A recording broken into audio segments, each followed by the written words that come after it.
Depois a gente tenta. Desliguei.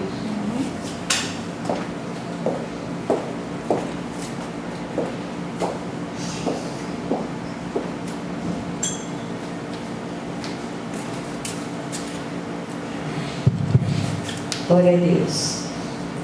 Amados, vamos abrir nossa Bíblia hoje, novamente no livro dos Salmos. Desta vez nós vamos ler o Salmo 28.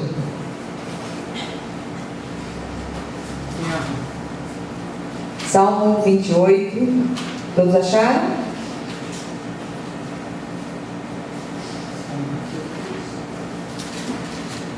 Diz assim a palavra do Senhor: A ti clamo, ó Senhor, rocha minha, não sejas surdo para comigo, para que não suceda se te calares acerca de mim, seja eu semelhante aos que descem a cova. Ouve-me as vozes súplices, quando a ti clamar por socorro, quando erguer as mãos para o teu santuário. Não me arrastes com os ímpios, com os que praticam a iniquidade, os quais falam de paz ao seu próximo, porém no coração tem perversidade. Paga-lhes segundo as suas obras, segundo a malícia dos seus atos.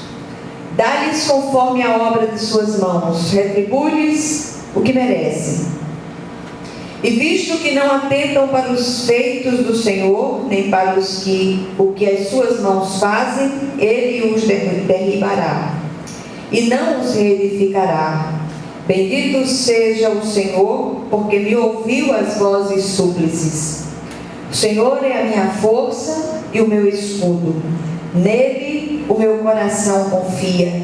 Nele fui socorrido. Por isso o meu coração exulta e com o meu cântico o louvarei. O Senhor é a força do seu povo, o refúgio, o salvador do seu ungido. Salva o teu povo e abençoa a tua herança, apacenta-o e exalta-o para sempre. Amém? Amém. Vamos orar mais uma vez. Querido Deus e Pai, nós te louvamos e bendizemos o teu nome nesta noite. Rendemos graças a Ti, Senhor, pelo dia de hoje, pelas misericórdias renovadas pela manhã, pela Tua fidelidade ao final do dia. E nós rogamos a Ti, meu Pai, que o Senhor venha falar de um modo especial ao nosso coração, que o Senhor venha trazer um renovo para a Sua igreja nesta noite, e que cada um desses que aqui entrou não saia daqui da mesma maneira. Que nós todos sejamos tocados de uma maneira viva pelo Teu Espírito, em nome de Jesus. Amém? Amém. Glória a Deus. Queridos, eu creio que o Senhor marcou esse encontro conosco hoje à noite. Somos poucos, mas eu creio que foram esses aqueles que o Senhor foi lá e disse: não, hoje você tem um encontro comigo, um encontro marcado comigo, ali naquele lugarzinho, naquela igrejinha tão pequenininha. O texto que nós acabamos de ler mostra uma vez mais Davi, o querido rei salmista de Israel, homem segundo o coração de Deus, enfrentando uma situação difícil. E eu não sei se vocês perceberam que nos últimos dias nós estamos percorrendo a trilha dos Salmos. E quando o Espírito ele nos conduz por uma trilha, certamente é ali mesmo que ele vai falar ao nosso coração. Não se conhece detalhadamente, eu tentei pesquisar, mas não se conhece detalhadamente o que motivou a situação histórica que motivou este salmo. No entanto, nós podemos perceber, pelas palavras do salmista, tratar-se de uma situação que envolve os ímpios, os que praticam a iniquidade, bem como pessoas dissimuladas que fingem ser amigas dele, mas querem arruiná-lo. E é interessante que nas escutas diárias, nas escutas das queixas das pessoas, há sempre uma situação recorrente, há sempre uma situação onde nós vemos pessoas precisando de de socorro do céu, pessoas precisando ser acolhidas pelo Senhor, por causa de uma situação como a que o salmista está enfrentando aqui no Salmo 28. Na verdade, pouco importa a situação histórica deste salmo. O fato mais importante aqui é que suas palavras, proferidas há tanto tempo, elas calam fundo em nossos corações e nos ensinam lições preciosas sobre o silêncio de Deus. Porque tem uma coisa interessante no meio do povo de Deus. Muitas vezes você está vivendo um momento extremamente difícil, você ora, você clama, você vem colocar nos dias de culto de oração as suas causas impossíveis diante do Senhor, mas parece que o céu se tornou de bronze, você não escuta a voz do Senhor, o Senhor não está falando com você, e esse silêncio muitas vezes eles fazem parte da própria prova que nós estamos passando. E cada dia fica mais claro que os agires de Deus acontecem de acordo com a sua soberana vontade, obedecendo um cronograma diferente daquele que é usado pelos seres humanos apressados. E é imprescindível e é terapêutico confiarmos no Senhor em toda e qualquer situação, mesmo quando Ele se cala. E muitas vezes eu ouço as pessoas dizerem assim: olha, o Senhor me abandonou, o Senhor me deixou só. E eu queria dizer a você que isso é impossível. A única coisa capaz de separar o homem de Deus são os nossos pecados. Mas se você vai à presença do Senhor, se você confessa seus pecados, se você está ali mudando de rota de vida, mudando de rumo de vida, eu tenho certeza que o Senhor está aí do seu lado. Amém. E se Ele está calado neste momento, com certeza tem algo que o Senhor quer ensinar a cada um de nós através desse silêncio. O autor de Hebreus, a gente vai recorrer um pouquinho à palavra hoje, algumas vezes. O autor de Hebreus, no capítulo 4, no versículo 16, ele diz assim: acheguemo-nos, portanto, confiadamente junto ao trono da graça, a fim de recebermos misericórdia e acharmos graça para socorro em ocasião oportuna. Então, como servos do Deus vivo, quando estamos passando por momentos de grande aflição, a primeira coisa que nos ocorre é buscar o Senhor. Dizer: Senhor, eu não estou aguentando essa situação, eu não tenho para onde ir, e eu preciso que o Senhor entre com a providência aqui nesta situação, em nome de Jesus. Mas o que fazer quando Ele simplesmente se cala? A Bíblia nos mostra inúmeros servos de Deus do passado que experimentaram a dor de não se sentirem ouvidos por Deus. E eu queria dizer a você que essa experiência não é algo que acontece apenas com você e comigo. Há propósito até para o silêncio de Deus. E é muito interessante que isso acontece demais comigo.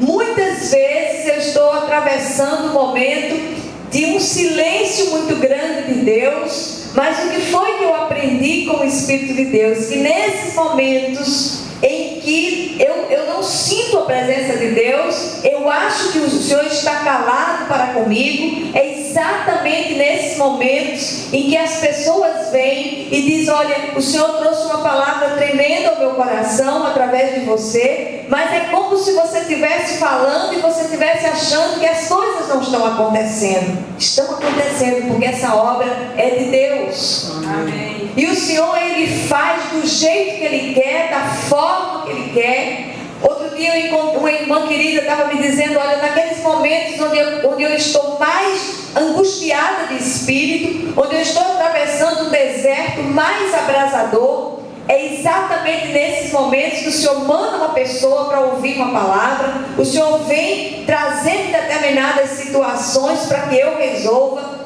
E eu fico impressionada com isso. Eu dizia, olha, é desse jeito que o Senhor faz. E eu queria chamar a atenção de vocês para algumas ocasiões onde esse silêncio de Deus foi experimentado por vários servos de Deus do passado. Então, eu vou ler alguns trechos de alguns salmos de Davi, depois de Asaf, depois de um salmo anônimo, que é o Salmo 119, para que vocês entendam que isso não é privilégio seu, isso não é algo que acontece apenas com você. No Salmo 13, no versículo 1, nós encontramos Davi dizendo o seguinte: até quando, Senhor, esquecer-te-ás de mim para sempre? Até quando ocultarás de mim a tua face? Depois, no Salmo 35, versículo 22, parte B do Salmo, do versículo, diz o seguinte, Davi de novo: Senhor, não te ausentes de mim. Salmo 39, versículo 12, parte A do versículo, nós encontramos outra vez Davi dizendo: ouve, Senhor, a minha oração, escuta-me quando grito por socorro, não te emudeças à vista das minhas lágrimas. Ouviram? Amém. E Asaf, no Salmo 83, do versículo 1, a parte A do versículo, ele diz o seguinte: ó Deus, não te cales. Mas aí nós fechamos com o Salmo 119, versículo 82, que é um salmo anônimo, e diz o seguinte: esmorecem os meus olhos de tanto esperar por tua promessa, enquanto digo, quando me haverás de consolar? Então, será que essas palavras, elas parecem familiares a você? Desejo no meu coração nessa noite é trazer uma palavra de consolação, uma palavra de refrigério ao seu coração, e quero dizer a você, sem medo de errar nessa noite, o Senhor não abandonou você. Amém. Você não está sozinho, você não está sozinha, porque é promessa de Deus. Ele disse: nunca te deixarei, jamais te abandonarei. Amém? Amém. Então o salmo lido, ele nos traz algumas revelações sobre essa confiança em Deus, o exercício constante dessa confiança em Deus. Primeira coisa que nós aprendemos aqui é do versículo 1 até o 5, que eu não vou ler outra vez, é que a confiança, mesmo diante das orações aparentemente não respondidas, nós precisamos exercitar esta confiança, mesmo diante das orações aparentemente não respondidas. Davi orou fervorosamente por uma situação que nos parece difícil, mas não obteve resposta de imediato. Assim como acontece com você e comigo tantas vezes. Pastor, outro dia testemunhou aqui de uma vitória dada por Deus, de quase 30 anos de oração, e aquela resposta veio no tempo de Deus, no tempo certo, mas houve um tempo enorme de um silêncio que era ensurdecedor. Nós estávamos ali, à volta, uma série de coisas acontecendo, e a gente vendo o inimigo se levantando com uma fúria muito grande, e tinha dias da gente parar assim, dizer: Deus, vem em nosso socorro, ajuda-nos, Senhor, a resolver essa questão, porque não há quem recorrer. Tu és o meu advogado, tu és o meu juiz. E o Senhor veio, e a resposta veio, e a vitória foi colocada nas nossas mãos, em nome de Jesus. Amém. Enquanto a bênção não vem, o Senhor trabalha em nós a humildade, a paciência e a fé confiante. E no devido tempo Ele nos ajudará como um pastor que acorde as suas ovelhas. De modo nenhum o bom pastor vai deixar você sozinho, você sozinha, você à deriva. Ele está presente, e creia, no momento certo a sua vitória vai chegar, a sua resposta virá, em nome de Jesus. Amém? Amém. Segunda coisa que nós aprendemos, a segunda revelação que esse salmo nos traz, é que a confiança deve ser exercitada por causa do no que Deus fez no passado. Você já parou para contar as bênçãos recebidas por você? Você já parou para ver, para olhar aquilo que Deus já fez no passado? Então comece a fazer isso. O mesmo Deus que operou no passado, naquelas situações aparentemente insolúveis, é o Deus que age hoje. Amém? Amém. Então o grande mistério da fé não é mover Deus em nossa direção, mas nos mover na direção de Deus, e isso sempre. Note que quando o salmista supera a aparente demora de Deus, através da perseverança e da fé confiante, a cena se transforma. Ele começa a glorificar, ele começa a adorar o Senhor na beleza da sua santidade. E este é mais um salmo onde nós vemos o salmista mesclando petições com ações de graças. E essa é uma prática que nós temos tentado estimular na igreja a adotar. Você está pedindo, mas já vai agradecendo. Quando nós fazemos assim, quando nós colocamos essas petições diante do Senhor, já com ações de graças, nós estamos quebrando uma legalidade do adversário, que muitas vezes se levanta para nos desestimular, para nos fazer desistir, para nos fazer retroceder. A petição com ação de graças é um brado de vitória, antes mesmo que aquela vitória seja materializada diante de nós. Quando nós fazemos assim, nós estamos dizendo: Senhor, eu sei que o Senhor está aí, eu não estou sentindo, eu não estou percebendo, mas eu não fui chamado para perceber ou sentir, eu fui chamado para crer. Amém. E a gente, quando crê, do ponto de vista de Deus, é crer mesmo contra toda a esperança humana, porque sabemos que o nosso Deus é um Deus que faz, é um Deus que age. Amém? Amém. O salmista diz no versículo 7: nele o meu coração confia. O principal motivo para confiar no Senhor é aquilo que Ele já fez no passado. Note o que ele continua falando nesse versículo. Ele disse: nele fui socorrido. Quantas vezes nós fomos socorridos pelo Senhor? O Senhor que nos socorreu no passado é o mesmo que nos pode socorrer agora. E o Senhor está falando com cada um de nós, porque cada um de nós tem uma demanda que parece insolúvel. Cada um de nós tem uma situação que nós olhamos para ela e dizemos: meu Deus, eu não sei o que fazer com isso. Eu mesma tenho inúmeras situações assim, mas eu sei em quem eu tenho crido. E sei que Ele é poderoso para fazer coisas tremendas na minha vida, da mesma maneira como Ele fez no passado.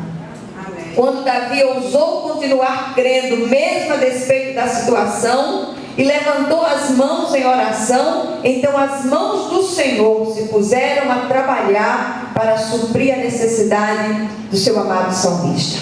No versículo 6, o salmista testemunha: bendito seja o Senhor, porque me ouviu as vozes súplices.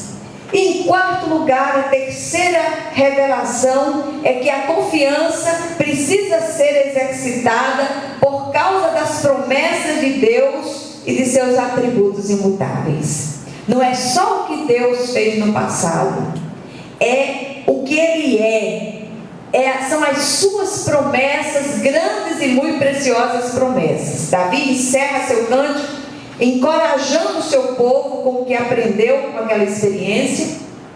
Da mesma maneira como o Senhor salvou o salmista, salvará também aqueles que nele confiam, independentemente de emoções ou desejos. E eu tenho batido muito nessa tecla aqui, dessa questão: não, mas eu não estou sentindo. Ou então as pessoas irem atrás de sensações humanas. Eu fui para uma reunião, eu fui para um culto e ali foi uma coisa tremenda, eu senti arrepios. Muitas vezes esses arrepios, eles são meramente emocionais, viu? E eu me lembro que certa vez alguém disse: olha, esse louvor daqui eu não gosto, desse louvor daqui. Eu disse: por que você não gosta? Porque eu gosto de alguma coisa vibrante, que que me faça ficar arrepiado. Eu disse escola de samba. Escola de samba, a pessoa fica toda arrepiada. Mas o louvor é para Deus. O louvor não é para nós. O louvor é um momento em que nós nos colocamos diante de Deus, nós nos prostramos diante de Deus para adorá-lo na beleza da sua santidade. Muitas vezes o Senhor, no ato da sua misericórdia, Ele nos concede entrar numa atmosfera sobrenatural no meio do louvor. Mas eu não posso ir em busca disso. Eu tenho que ir em busca do meu Senhor. E grandes coisas eu sei que Ele fará. Amém. Os que confiam verdadeiramente em Deus não serão jamais envergonhados. Amém. E muitos de vocês têm experimentado isso na própria carne. Vocês que ousaram crer, vocês que ousaram acreditar no Senhor, mesmo a despeito das situações, muitos de vocês já estão de posse de vitória, e muitos outros estarão em breve de posse de vitória, porque aqueles que confiam no Senhor, eles não se deixam abalar, eles jamais são envergonhados. Em outras palavras, o salmista Davi está dizendo aqui: não há fórmulas mágicas para sairmos das dificuldades, mas há um segredo que Ele compartilha conosco. Precisamos confiar no Senhor em todo o tempo, mesmo quando Ele aparentemente silencia, porque só Ele é a força do seu povo, é o refúgio salvador dos seus ungidos. Só Ele é o refúgio, é a fortaleza, é o consolo presente na nossa tribulação. A Bíblia nos ensina que essa confiança não é um sentimento emocional, sujeito a mudanças de humores, mas é um exercício da vontade, é uma vontade domada, sob controle. Eu decido confiar, você decide confiar. Quando você decide confiar, o Senhor começa a se mover na sua direção. Os atributos eternos e imutáveis de Deus, bem como as suas promessas, respaldam essa confiança. E o que é que nós, nessa noite tão fria, nós aprendemos aqui com as palavras do Espírito de Deus através do salmista Davi? Primeira coisa, no meio de uma dificuldade, pequena ou grande, devemos nos achegar confiadamente junto ao trono da graça. Muitas vezes a gente recorre a uma pessoa, recorre a outra, recorra ao Senhor. Entre com ousadia diante do trono da graça e você vai ver a glória de Deus descer na situação. E o texto diz que a fim de recebermos misericórdia em ocasião oportuna. E eu quero dizer a você que essa ocasião é de Deus, não nossa. Às vezes nós chegamos, nós choramos, nós nos descabelamos, nos desesperamos diante de Deus e dizemos: o Senhor não está me ouvindo, o Senhor se esqueceu de mim. Não, Ele está preparando o momento oportuno para que a sua vitória, para que a sua resposta, para que a sua possibilidade chegue às suas mãos. Segundo lugar, o silêncio aparente de Deus não significa que Ele não esteja ouvindo a nossa oração. Normalmente, Ele é proposital, com vistas à nossa maturidade e crescimento espiritual. Se aquiete. O próprio Senhor diz no Salmo 46:10: aquietai-vos e sabei que eu sou Deus. Amém? E o Senhor está dizendo isso para algumas pessoas nessa noite. Terceiro lugar, quando entendemos este princípio, substituímos a voz de choro e lamentação pelo canto de louvor, antes mesmo da vitória consumada. Aprenda a olhar com os olhos da fé. Amém. Pare de proferir palavras de derrota com relação à sua vida, com relação à sua situação, à sua demanda. Porque o Senhor não está com os ouvidos moucos para que não possa ouvir sua oração, nem com as mãos encolhidas para que não possa abençoar. Ele está ouvindo e no momento oportuno sua bênção virá em nome de Jesus. Muitas vezes esse louvor, ele é proferido entre lágrimas, mas é aquilo que o Senhor, que sobe as narinas de Deus com uma oração. Esse louvor entre lágrimas, ele é uma oração que sobe como incenso suave às narinas de Deus. Essa semana eu estava ouvindo um testemunho do nosso irmãozinho ali, falando de um momento extremamente difícil que ele enfrentou alguns dias passados. E ele saiu da situação se sentindo envergonhado, chorando. E ao chegar em casa, ele não confrontou aquelas pessoas, ele não bateu de frente com elas, mas ele viu a glória de Deus descer na situação, e logo depois ele foi honrado no meio daquela situação e saiu dali de posse de vitória em nome de Jesus. Amém. Quarto lugar, passamos pela fé a testemunhar ousadamente sobre as grandes e muito preciosas promessas de Deus ao seu povo. Ele fez, Ele faz e Ele fará maravilhas na sua e na minha vida, em nome de Jesus, porque nós confiamos no Deus a quem nós servimos. Amém? E finalmente, o grande mistério da fé não é mover Deus em nossa direção, mas nos mover na direção de Deus sem desistir, nos refugiar nele sempre, buscar a ele sempre e confiar que o mais ele fará. Amém? Amém. Que Deus abençoe e que nos aplique ao coração essa palavra em nome de Jesus. Amém? Vamos orar uns pelos outros.